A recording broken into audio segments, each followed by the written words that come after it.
Savior of the lost. Grace and mercy never end. Jesus paid the cost. I love you, I love you. Have my heart and soul, Lord, I give it all. I love you, I love you. No one else but you. Ever present, always there, Lord of endless light. Peace and hope beyond compare. Jesus, you are life. I need you, I need you. Nothing else will do. Lord, I just want you. I need you, I need you. No one else but you.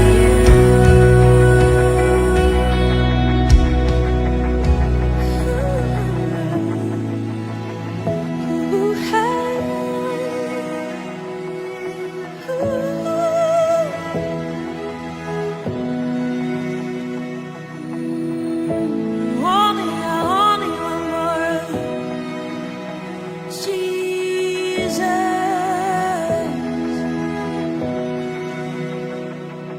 I only want more. I only want more. I only want more of you. Yeah.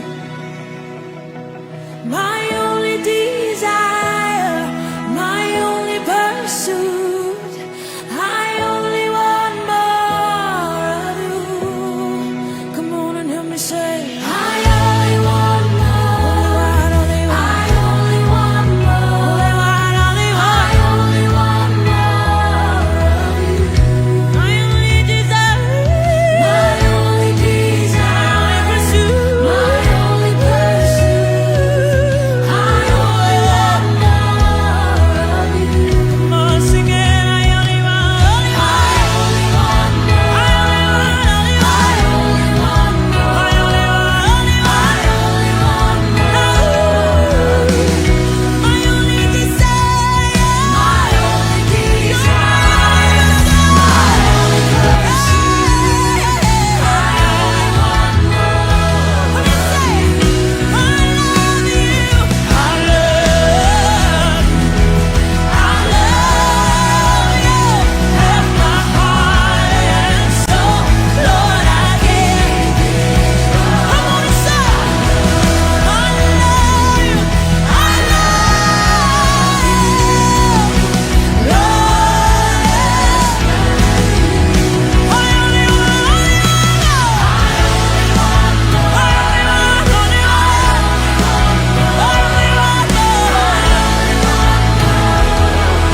There's one thing that I ask and I say, my only desire, my only pursuit, my only want, only more.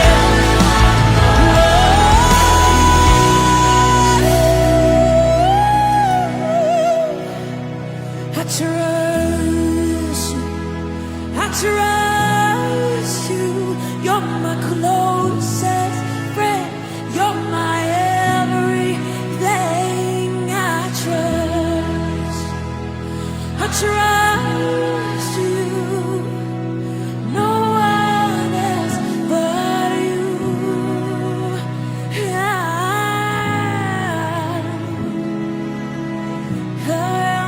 I only want you. This one thing I desire, and only one thing I seek, that I may dwell in the house of the Lord, that I may dwell in the house of my only want more. Come on, say, I only want more. I only want more. I only want more. I only want more. I only want more.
sing it.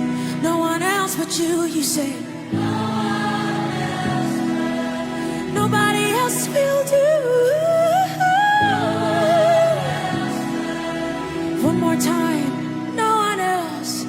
No one else but you.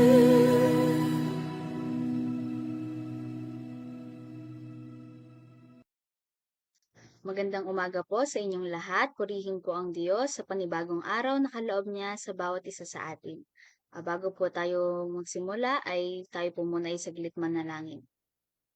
Dakilang Diyos, aming Ama, salamat po sa panibagong araw na ipinagkaloob mo po sa amin.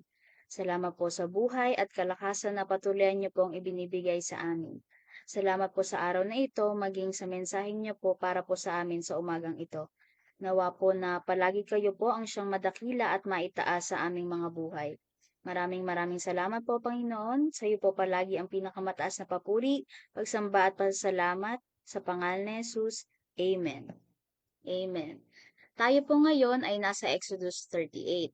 Ang Exodus 38 ay nagbibigay ng detalyadong talaan ng pagtatayo ng dambana ng handog na susunugin o the altar of the burnt offering, ang palangga ng tanso at ang looban ng tabernacle. Nagbibigay din ito ng detailed inventory ng mga materyales na ginamit sa pagtatayo ng tabernacle. Itinatampok din ang kabanatang ito ang pagiging maselan at tamang pangangalaga ng mga Israelita sa pagtatayo ng tabernakulo, isang lugar ng pagsamba at isang simbolo ng presensya ng Diyos sa kanila.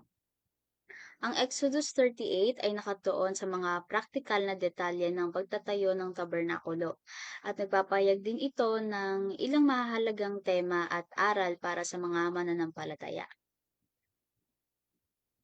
Una, ang kahalagahan ng sakripisyo at pagbabayad sala.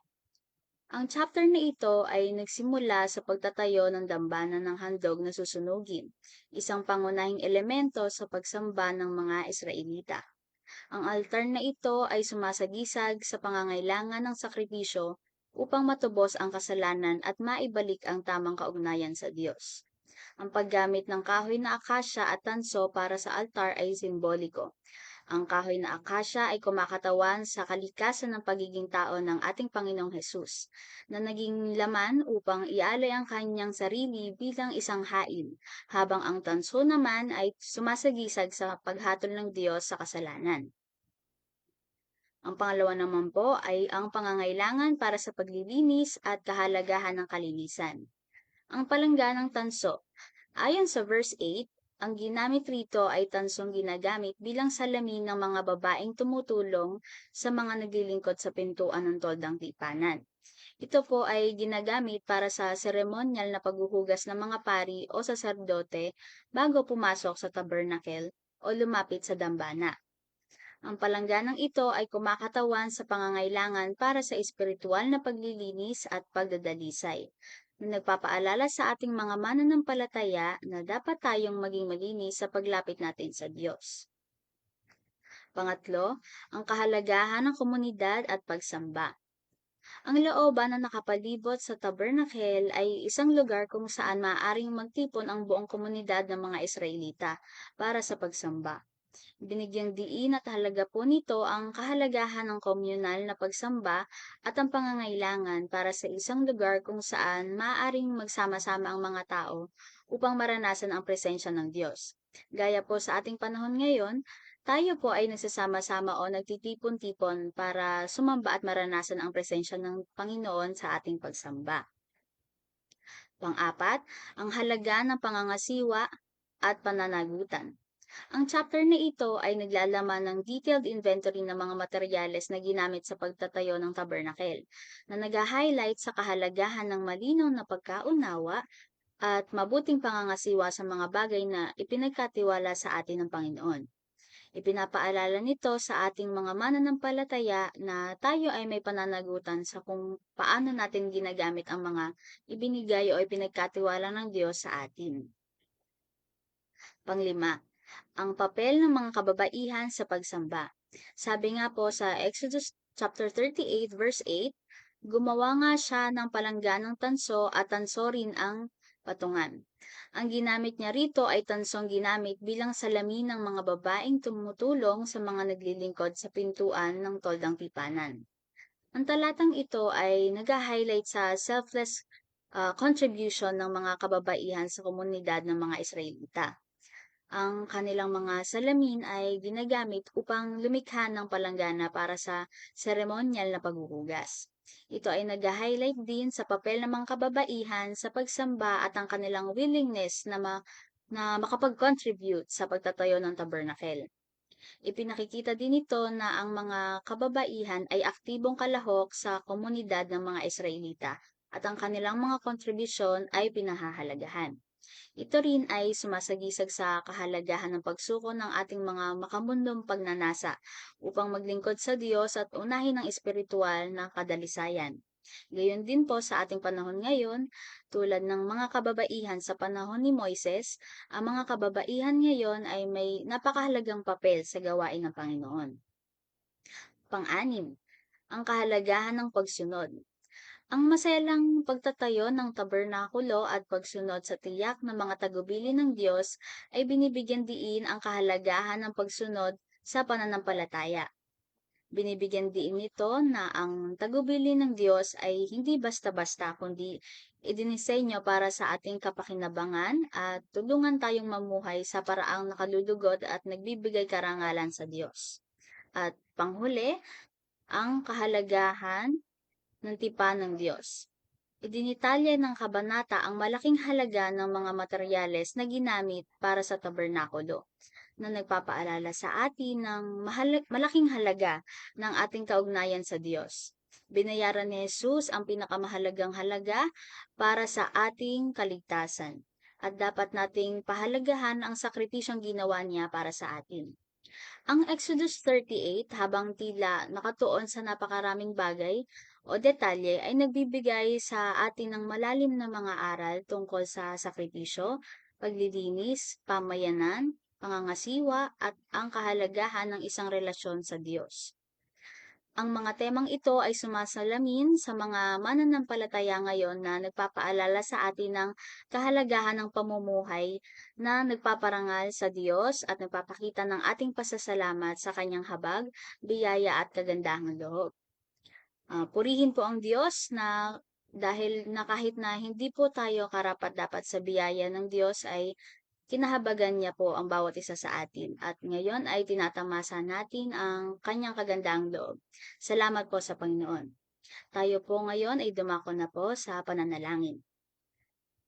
Panginoon, maraming salamat po sa mensahe na ibinigay niyo po sa amin sa umagang ito. Patuloyan po kaming nagpapasalamat sa biyaya at kagandahang loob niyo po sa aming buhay. Tulungan niyo rin po kami, Panginoon, na makasunod sa ipinagagawa niyo po sa amin. Salamat po na kahit hindi po kami karapat-dapat sa biyaya mo, ay kinahabagan niyo po kami. Salamat po, Panginoon. Muli po, Panginoon, inialay po namin sa iyo palagi ang pinakamataas na papuri, pagdakila at pasasalamat. Sa pangalan ni Jesus, Amen. Maraming salamat po sa lahat ng nanood. Hanggang dulo, patuloyan po kayong samahan at pagpalain ng Panginoon. To God be the glory. Praise and glory, honor and strength unto our God, matchless, endless, love unrestrained. This is our God. Every time sing praise and glory.